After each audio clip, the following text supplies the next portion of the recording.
영국 런던의 성바울 대성당 안에는 홀만 헌트라고 하는 사람이 그린 세상의 빛이라고 하는 그림이 걸려져 있습니다.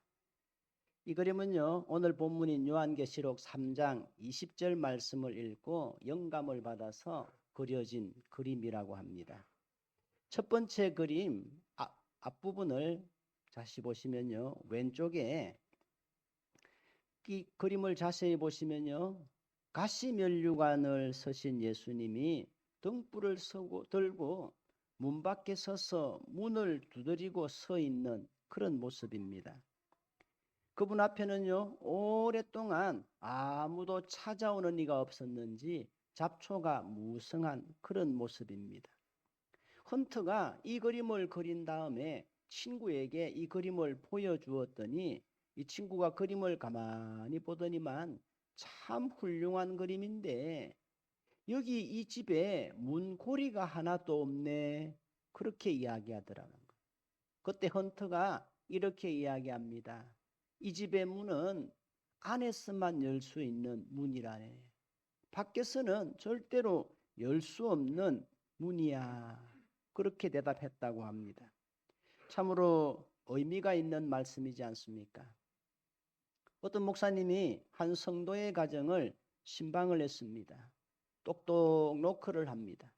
분명 안에서는 TV 소리도 나는 것 같고 인기척도 있는데 아무리 노크를 해도 문이 열리질 않습니다. 서운한 생각이 든 목사님은요, 요한계시록 3장 20절 말씀을 기록한 메모지를 문 앞에 꽂아두고 돌아갑니다. 우리 20절 말씀 다시 한 번 더 같이 읽겠습니다. 볼지어다 내가 문 밖에 서서 두드리노니 누구든지 내 음성을 듣고 문을 열면 내가 그에게로 들어가 그와 더불어 먹고 그는 나와 더불어 먹으리라. 그 다음 주일이 되었습니다. 오늘은 신방을 받았던 그 성도가 목사님께 빙긋이 웃으면서 쪽지를 하나 건네는 거예요. 그 쪽지를 가만히 보니까 창세기 3장 10절 말씀이 있었습니다. 같이 한번 읽어보겠습니다. 이르되 내가 동산에서 하나님의 소리를 듣고 내가 벗었으므로 두려워하여 숨었나이다. 귀 있는 자는 들을지어다. 그렇습니다. 문이라고 하는 것은요, 안에서 열어주지 않으면 들어갈 수가 없는 거예요. 특별히 내 마음의 문은요, 내가 열어야지, 내가 열어주지 않으면 아무도 들어올 수가 없는 거예요. 그것이 부모든 자식이든 친구들이든지 간에 내가 내 스스로 마음의 벽을 쌓고 담을 쌓고 내 마음의 문을 꼭꼭 닫고 있으면 아무도 들어올 수가 없는 것입니다. 이것은 우리 주님도 마찬가지입니다. 그래서 예수님은 오늘 또 우리가 우리의 마음 문을 열어주시기만을 바라면서 우리의 마음 문 밖에 서셔서 문을 두드리고 계시는 것입니다. 오늘 이 시간 이 예배를 통해서도 우리 주님은 저와 여러분의 마음을 두드리고 계시는 줄로 믿습니다. 그러기에 간절히 바라기는 주님이 내 마음 속에 들어오셔서 내 마음의 주인이 되시고 내 인생의 주인이 되실 수 있도록 우리의 마음 문을 활짝 열어드리는 저와 여러분 되시기를 주님의 이름으로 축복합니다. 우리는 계속해서 요한계시록에 나오는 소아시아 7교회에 관한 말씀을 나누고 있는데요. 지난 시간에 이어서 오늘 또 라오디게아 교회에 주시는 말씀의 내용입니다. 우리가 이미 살펴보았던 것처럼요, 소아시아 7교회 중에서 이 라오디게아 교회만 예수님께 칭찬 한 번 듣지 못하고 책망만 받고 야단만 받았던 교회인데요. 주님은 그런 라오디게아 교회를 책망하시면서도 마음이 참 아프셨습니다. 여러분, 이것은 마치 어긋난 길로 나가는 자녀를 야단치는 부모의 안타까운 마음과 같은 겁니다. 그런 자녀를 야단치고면서도요, 야단치지 않으면 안 되기에, 야단을 쳤으라도 바른 길로 돌아가게 해야겠기에 야단을 치지만 야단을 치고 나면요, 부모의 마음이 더 아픈 것입니다. 그래서 주님은 다시금 안타까운 마음으로 이 라오디게아 교회를 향하여 회복의 기회를 주십니다. 우리 19절 말씀을 먼저 한번 보시겠습니다. 19절에 보시면 주님의 안타까운 마음이 잘 나타나 있는데요. 같이 한번 읽어보겠습니다. 무릇 내가 사랑하는 자를 책망하여 징계하노니 그러므로 내가 열심을 내라 회개하라. 여기 보시면요, 내가 누구를 책망한다 그랬습니까? 사랑하는 자를, 내가 사랑하는 자를 책망한다고 분명히 말씀하십니다. 바꿔 말하면 주님이 아직도 나를 책망하시는 것은 주님이 나를 아직도 사랑하고 있다라고 하는 증거라는 것이지요. 그래서 주님은 그들에게 다시 한번 신앙생활에 열심을 내라고, 회개하라고, 돌아서라고, 힘을 내라고 촉구하고 있는 것입니다. 여러분, 그러면 우리가 어떻게 하면 열심을 낼 수 있을까요? 열심은 어디에서 나옵니까? 무엇보다도 열심은요, 사랑에서 나옵니다. 사랑하면요, 열심히 나오는 거예요. 아침에 늘 늦잠을 자던 어느 대학생이 한 사람이 있었습니다. 엄마가 깨워도 아빠가 깨워도 아무리 흔들고 야단을 쳐도 일어나질 않아요. 그런데 어느 날부터는요, 깨우지도 않았는데 새벽 6시만 되면 벌떡벌떡 일어나서 나가는 거예요. 왜 그런가 봤더니 연애를 시작한 거예요. 사랑하는 여인과 사랑하는 여자친구와 7시에 학원에서 만나기로 한 거예요. 그러니까 깨우지도 않았어도 벌떡벌떡 일어나는 거예요. 여러분, 이게 사랑의 힘입니다. 이런 말이 있죠. 자기 집을, 내가 지금 살고 있는 집을 내가 어떻게 관리하는지를 가만히 보면 그 집이 자기 집인지 아니면 전세로 사는 집인지를 금방 알 수 있다는 거예요. 좀 죄송한 말이지만 전세로 사는 사람들 중에는 내 집이 아니니까 대충 하는 사람들이 있을 수 있습니다. 그런데 집주인들은요, 자신의 집이니까, 내 집이니까 늘 돌아보고 관리하고 페인트 칠을 하고 수선을 하고 수리를 하는 것이지요. 차도 마찬가지입니다. 요즘 많은 사람들이요, 자기 차를 얼마나 아끼고 잘 관리하는지 모릅니다. 교회도 마찬가지입니다. 교회를 사랑하고 주님을 사랑하면 사랑하기 때문에 더 관심이 가는 거예요. 사랑하기 때문에 돌아보고 싶은 열심이 더 많이 생기는 것입니다. 그러기에 어떤 일을 할 때에 억지로 내가 막 열심을 내려고 하기보다는 잠잠히 하나님 앞에, 하나님, 내게도 사랑하는 마음을 주십시오. 사랑하는 마음을 달라고 먼저 기도해 보십시오. 사랑하면요, 할 일이 보이기 시작하고 열정이 일어나서 어떻게든지 섬기게 되어 있다는 것입니다. 그런데 이 라오디게아 교회는 주님을 향한 사랑에 문제가 생긴 것입니다. 열심을 잃어버린 것입니다. 그래서 이제는 주님이 문 밖에 서서 그들이 마음을 열어주시도록 기다리면서 계속해서 문을 두드리고 계신 것입니다. 우리가 이미 살펴보았던 것처럼 이 라오디게아라고 하는 도시는요, 그 당시에 굉장히 부유한 도시 중에 하나였습니다. 그러기에 17절에 나오는 말씀처럼 나는 부자라 부유하여 부족한 것이 없다라고 하는 그 자만심이 그들의 신앙을요, 차지도 않고 뜨겁지도 않은 미지근한 신앙으로 만들어 버렸던 것입니다. 우리도 그럴 때가 있지 않습니까?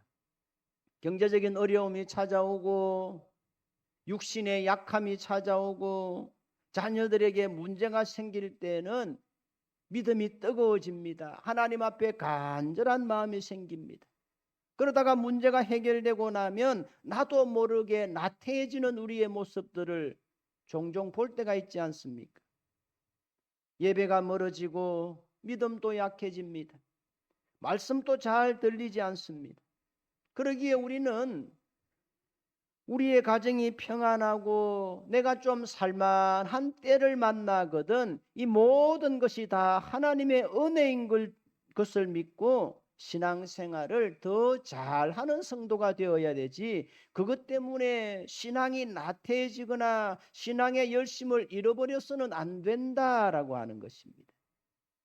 주님은 지금 그런 형편 가운데 있는 라오디게아 교회가 너무나 안타까우셨던 것입니다.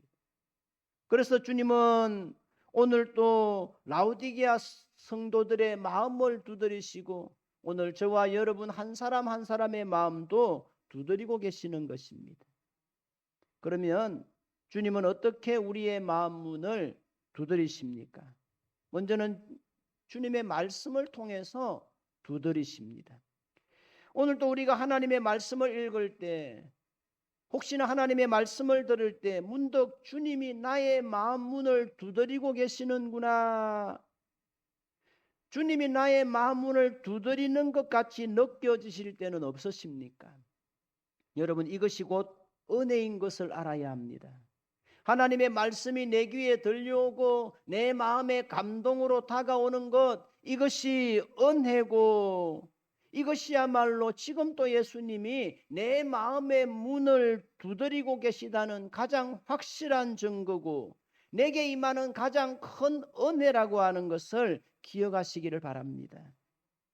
그런가 하면 주님은 다른 성도들이나 친구들의 권면을 통해서 우리의 마음 문을 두드리시기도 하십니다.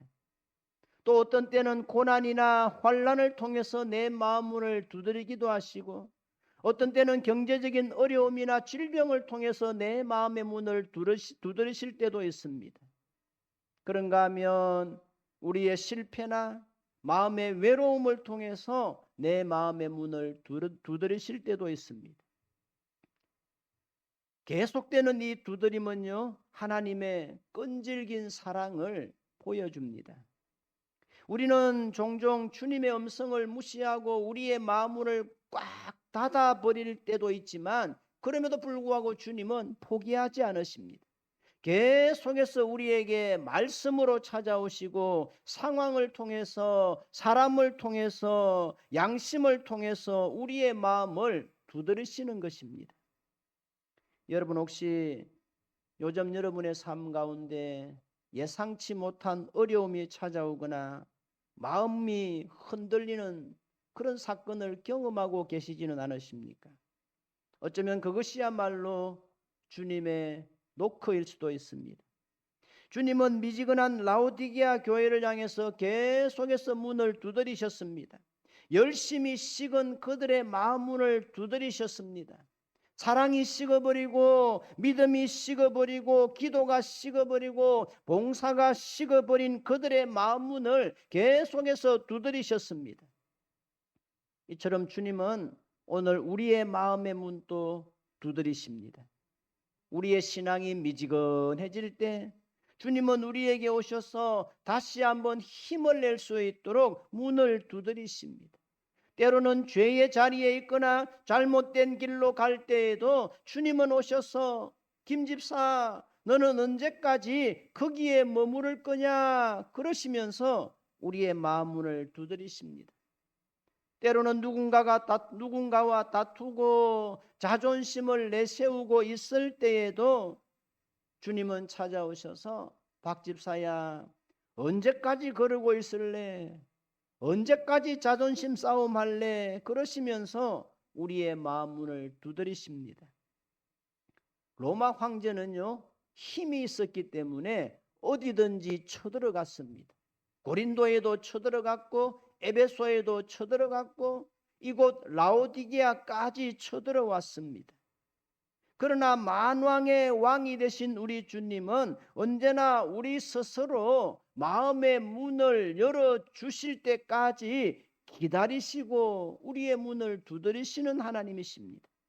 우리 주님은 10년이고 20년이고 내가 하나님을 향하여 내 마음의 문을 열 때까지 마음의 문을 열고 주님을 모셔드리기를 기다리시는 분이시지, 억지로 내 마음의 문을 깨부수고 들어오시는 분이 아니시라는 것입니다. 우리는 이미 콜만 헌트가 그린 문 밖에 서서 지금 또 우리의 마음을 두드리시는 예수님의 그림을 보았습니다.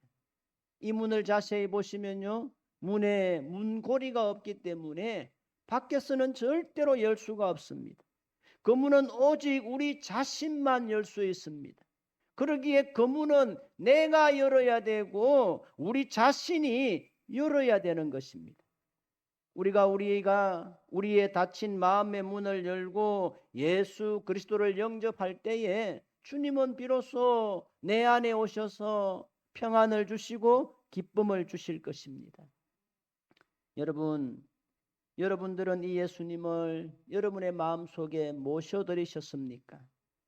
혹시 예수님이 아직도 여러분의 마음 문 밖에 서 계시지는 않으십니까? 여러분, 우리가 예수님을 언제까지 마음 문 밖에 세워두실 수는 없지 않습니까? 그러기에 어서 마음의 문을 열고 주님을 모셔드려야 합니다. 우리를 향한 하나님의 사랑을 믿고 그 사랑을 받아들여야 합니다. 아주 오래전에 장애인 소녀가 한 명 있었습니다. 그 소녀는 장애 때문에 친구들에게 자주 조롱을 받았습니다. 그러던 중에 학교에서 청력 검사를 하는데 그때까지만 해도 기계가 많이 발달하지 않았기 때문에 담임 선생님이 학생을 한 사람 불러서 밀실에서 귀에다 대고 무슨 말을 하면 그 말을 들은 학생이 다시 따라함으로써 테스트가 이루어지고 있을 때였습니다. 그때 자애로운 담임 선생님이 그 장애인 소녀의 귀에다가 이렇게 말을 합니다. 나는 네가 나의 딸이었으면 좋겠다. 너를 볼 때마다 너무 사랑스러워. 그 이후에 이 소녀는요, 이 말 한마디로 인해서 완전히 달라진 인생, 새로운 인생을 살게 되었다고 합니다. 여러분, 우리 주님은 지금도 이런 마음으로 우리의 마음의 문들을 두드리고 계시는 줄로 믿습니다. 나는 진심으로 내가 나의 아들이 되었으면 좋겠어. 나는 진심으로 내가 나의 딸이 되었으면 좋겠어. 그러니어서 마음의 문을 활짝 열고 나의 사랑을 받으려무나. 여러분, 그러면 문 밖에 서 계신 예수님을 어떻게 하면 우리가 우리 마음 안으로 모셔드리고 영접할 수 있을까요? 먼저는 우리의 마음의 문을 두드리시는 주님의 음성을 들어야 합니다. 어느 아버지와 아들이 교회에 갔습니다. 교회의 문을 열고 들어가니까 우리가 앞에서 보았던 홀만 헌트의 그림, 예수님이 문 앞에 서서 두드리시는 그 그림이 걸려 있는 거예요. 어린 아들이 아버지에게 묻습니다. 아버지, 저 그림은 무엇을 의미합니까? 아버지가 대답합니다. 저것은 예수님이 문 밖에 서서 우리의 마음의 문을 두드리시는 모습이야. 그래요? 그런데 왜 문이 열리지 않지요? 아버지가 무심코 대답합니다. 야, 이 바보야, 그것도 모르나? 그림이니까 안 열리잖아. 그러더라는 거예요. 그러자 아들이 곰곰이 생각하더니만 이야기합니다. 내 생각에는요, 집안에서 나는 텔레비전 소리가 너무 커서 지금 밖에서 예수님이 문을 두드리고 계시는데도 안에 있는 사람들이 그 소리를 못 들어서 문을 못 여는 것 같아요. 그렇습니다. 어디든지 시끄러우면요, 다른 소리가 안 들립니다. 교회가 이런저런 소리로 시끄러우면 하나님의 음성이 들리질 않습니다. 하나님의 말씀이 들리질 않습니다. 가정이 이런저런 소리로 시끄러워지면 사랑의 소리가 안 들립니다. 내 영혼이 시끄럽고 세상의 소리로 가득 차 있으면 주님의 음성을 들을 수가 없습니다. 그래서 20절 말씀을 다시 보시면요, 누구든지 내 음성을 듣고 문을 열면, 누구든지 내 음성을 듣고 그랬습니다.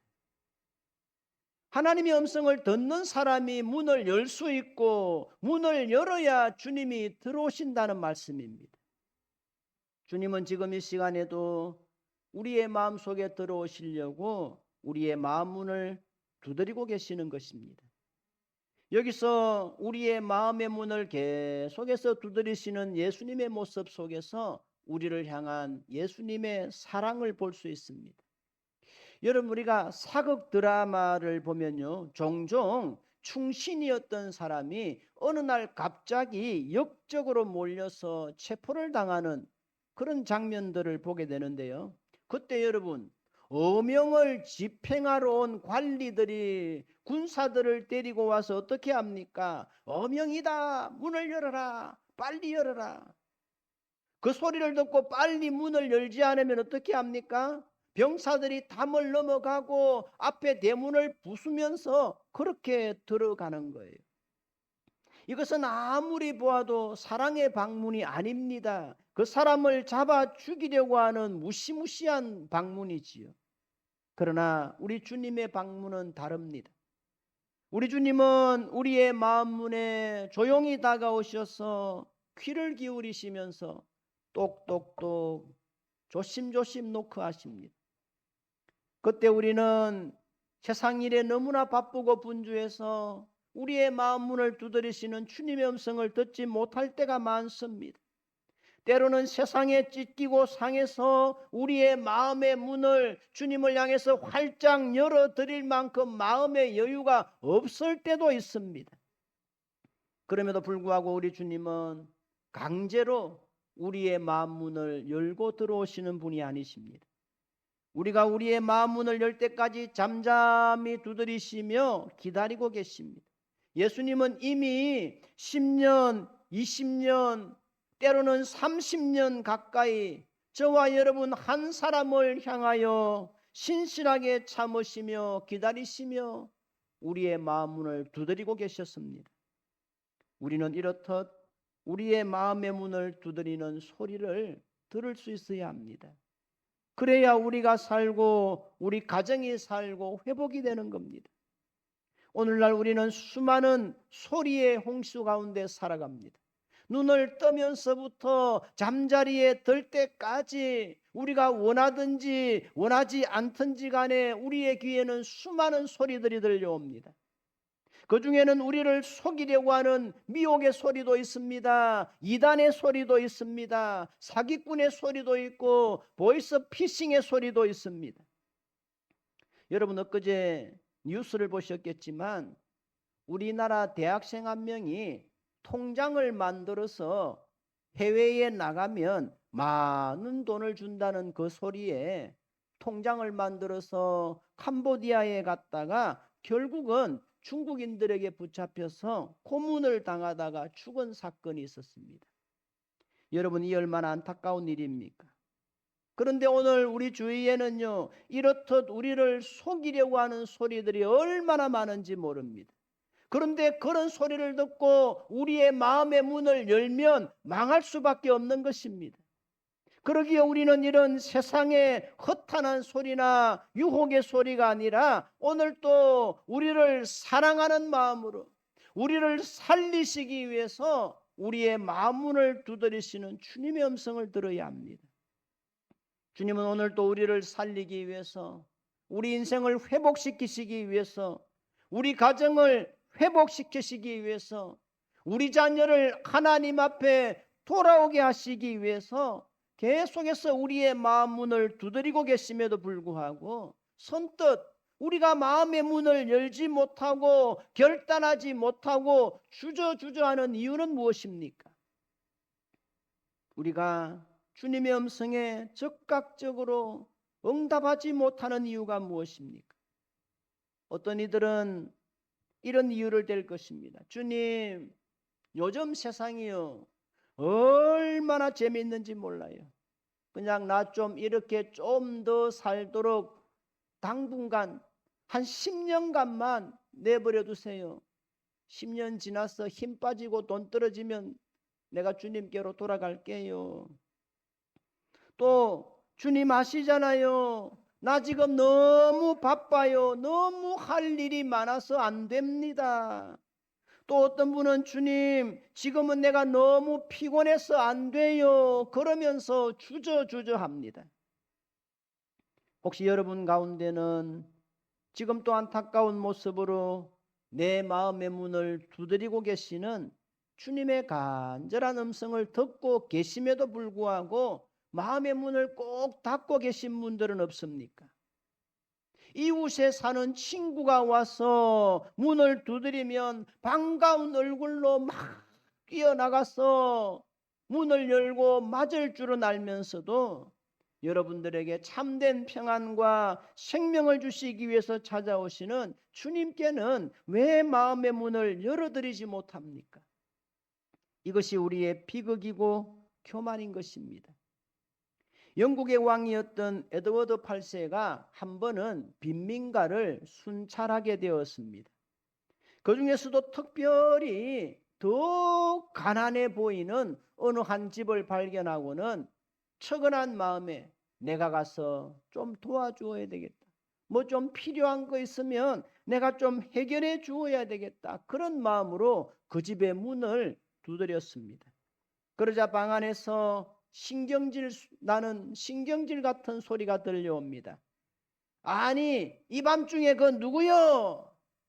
왕이 대답합니다. 나는 영국의 국왕이요. 그러니 잠깐만 문을 열어보시오.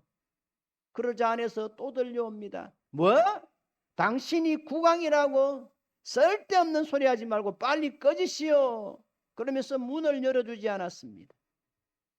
그러자 왕은 잠시 더 기다리다가 강제로 문을 열 수도 있었지만 열지 아니하고 조용히 그 자리를 떠나갑니다. 이 가난한 사람은요, 정말 운이 좋게도 왕을 만날 수도 있었고 도움을 받을 수도 있었지만 그 좋은 기회를 영영 놓쳐버리고 만 것입니다. 나중에 왕이 자기 집을 다녀갔다는 소식을 듣고는요, 아무리 후회해 보아도 소용이 없는 일이었습니다. 이것은 영적으로도 마찬가지입니다. 은혜도 때가 있고 회개도 기회가 있는 것입니다. 그래서 이사야 49장 8절 말씀 앞부분에 보시면요, 여호와께서 이같이 이르시되 은혜의 때에 내가 네게 응답하였고 구원의 날에 내가 너를 도왔다 말씀하십니다. 또 고린도후서 6장 2절 말씀해 보시면 우리 같이 읽어보겠습니다. 이르시되 은혜 베풀 때에 너에게 듣고 구원의 날에 너를 도왔다 하셨으니 보라 지금은 은혜 받을 만한 때요 보라 지금은 구원의 날이로다. 아멘. 여러분 이게 무슨 말인가요? 은혜도요, 내가 받고 싶다고 받는 것이 아니라 하나님이 은혜 주실 때에만 받을 수 있는 것이라는 거예요. 회개도 하나님이 회개의 기회를 주실 때 할 수 있는 것이지 아무 때나 회개할 수 있는 게 아니라는 말씀입니다. 그러기에 지금이 그 은혜의 때요, 지금이 그 회개의 때인 줄을 믿으실 수 있기를 바랍니다. 그래서 지금도 내 마음의 문을 두드리시는 주님 앞에 꽁꽁 닫힌 내 마음의 문을 활짝 열고 주님을 모셔드릴 수 있기를 바랍니다. 주님은 오늘도 여전히 우리의 마음의 문을 두드리고 계십니다. 첫사랑을 회복하라고, 다시 한번 열심을 내라고, 은혜를 받으라고, 또 때로는 빨리 회개하라고 우리의 마음의 문을 두드리시고 계십니다. 여러분, 혹시 지금 여러분의 마음의 문을 두드리시는 주님의 두드림은 없습니까? 지금도 저와 여러분들의 마음의 문을 두드리시는 주님의 음성을 듣고 있지는 않습니까?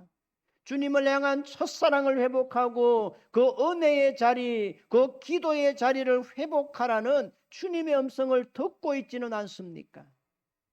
간절히 바라기는 그 간절한 음성 앞에 진실로 우리의 마음의 문을 활짝 열어드릴 수 있는 저와 여러분 되시기를 주님의 이름으로 축복합니다. 여러분, 우리의 인생에는요, 마음의 문을 열어야 되는 순간들이 있습니다. 여러분 혹시 어릴 때에 부모님께 잘못을 해서 야단을 맞은 다음에, 매를 맞은 다음에 팍 성질 난다고 방문을 꼭꼭 걸어 잠그고는 부모님이 밖에서 문을 두드리면서 빨리 문을 열어라, 밖에 나와서 밥 먹어라 그럴 때에도 억지로 고집을 부리고 방문을 열지 않았던 기억은 없으신가요? 그러다가 배를 쫄쫄 굶었던 적은 없었나요? 그러나 그때는 좀 두렵고 불편했지만 문을 열고 나가기만 하면 부모님의 따뜻한 품과 사랑이 있지 않았습니까? 우리 주님도 마찬가지입니다.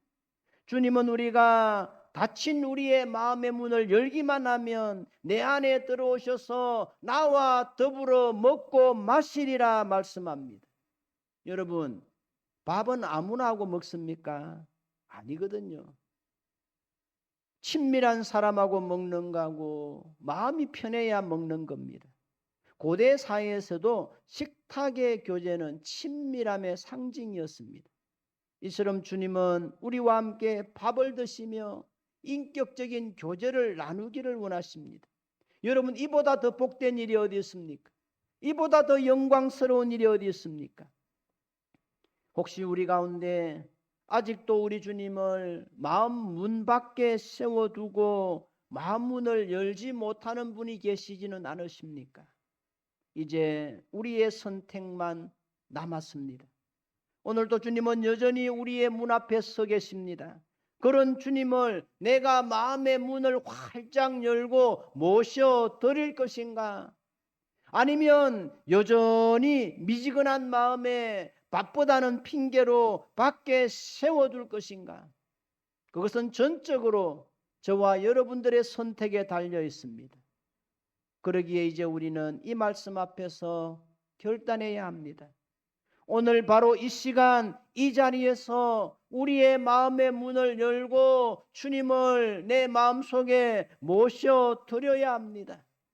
그래야 내가 살고 우리가 살고 우리 가정이 사는 것입니다.